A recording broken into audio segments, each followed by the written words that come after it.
మీరు చేస్తుంది కరెక్ట్ కాదు. ఓ, మీ వాడు చేసింది కరెక్టు, మేం విచారణ చేయడం మాత్రం తప్పు అంటారు, అంతేనా? చూడండి మేడం, నేనేదో నా పర్సనల్ గ్రడ్స్తోనో లైఫ్లో ఫ్రస్ట్రేషన్తోనో కావాలని మీ కొడుకుని కొట్టడం లేదు. ఇది ఒక ఆడపిల్ల జీవితానికి సంబంధించిన సమస్య. ఆ ఆడపిల్ల మా ఇంటి కోడలు ఇన్స్పెక్టర్ గారు. తన గురించే మాకు బాధ్యత లేదనుకుంటున్నారా? కన్ను కూతురుతో సమానంగా చూసుకుంటున్నాను తనని. అక్కడ శరణ్య కనిపించకుండా పోయేసరికి ఇక్కడ మా గుండెలు కదిలిపోతున్నాయి. అయినా భర్తతో కలిసి వెళ్లిన అమ్మాయి కనిపించకుండా పోయింది అంటే అందుకు కారణం ఏమై ఉంటుందోనని అన్ని కోణాల్లో మీరు ఎంక్వైరీ చేయాలి గాని హంతకుడని నా కొడుకు మీద నిందని ఎలా మోపుతారండి?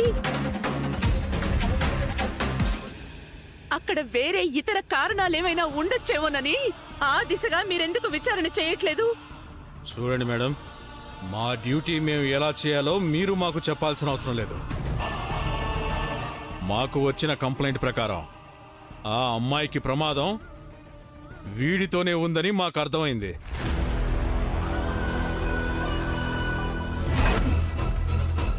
వీళ్ల మధ్య సంసారపరమైన సఖ్యత లేదని మేము చేసిన ఎంక్వైరీలో తేలింది.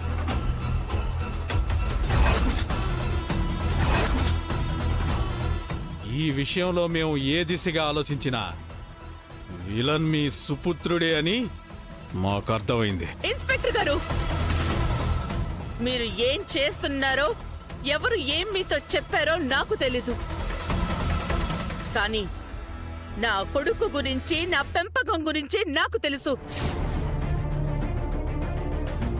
మా దర్శన్ శరణ్యల మధ్య మీరనుకున్నంత ప్రాబ్లం ఏం లేదండి.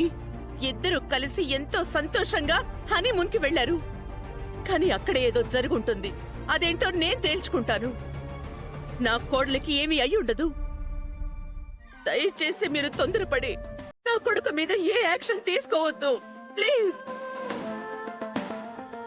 నేను నా లాయర్తో మాట్లాడతాను, కాస్త టైం ఇవ్వండి.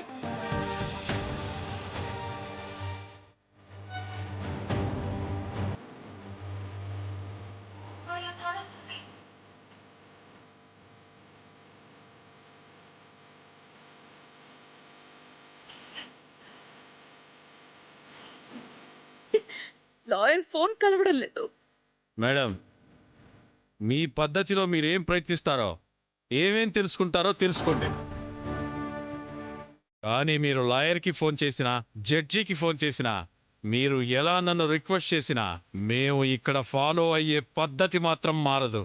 అది కాదు సై గారు, నేను మేడం మీకు చేతులెత్తి దండం పెడుతున్నాను, దయచేసి వెళ్ళిపోండి, వెళ్ళిపోండి ప్లీజ్. ఆడపిల్ల లైఫ్ విషయంలో నేనా దేవుడి మాట కూడా వినను. మీ అబ్బాయిని మీ కళ్ళ ముందే కొట్టి ఒక స్త్రీమూర్తిని నేను బాధ పెట్టలేను. మేడం ప్లీజ్ దయచేసి వెళ్ళిపోండి. 101 ఒకటి చెప్పు.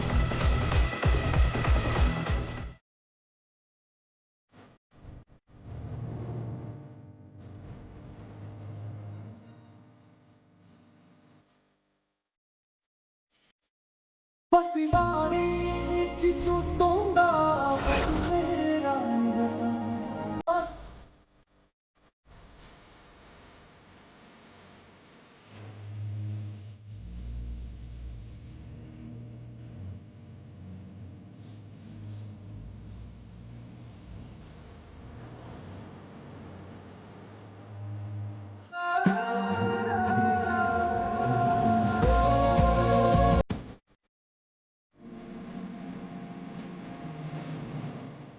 దర్శన్, అసలేమైంది నాన్న?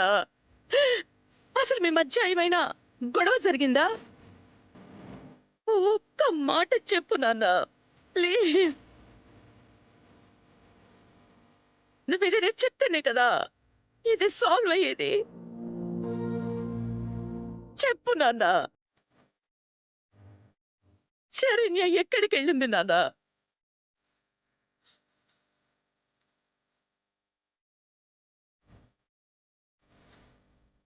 నిన్ను ఈ పరిస్థితుల్లో నేను చూడలేకపోతున్నాను.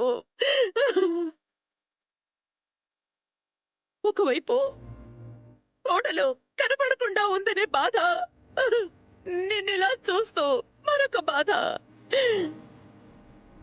తట్టుకోలేకపోతున్నాను నాన్న, తట్టుకోలేకపోతున్నాను.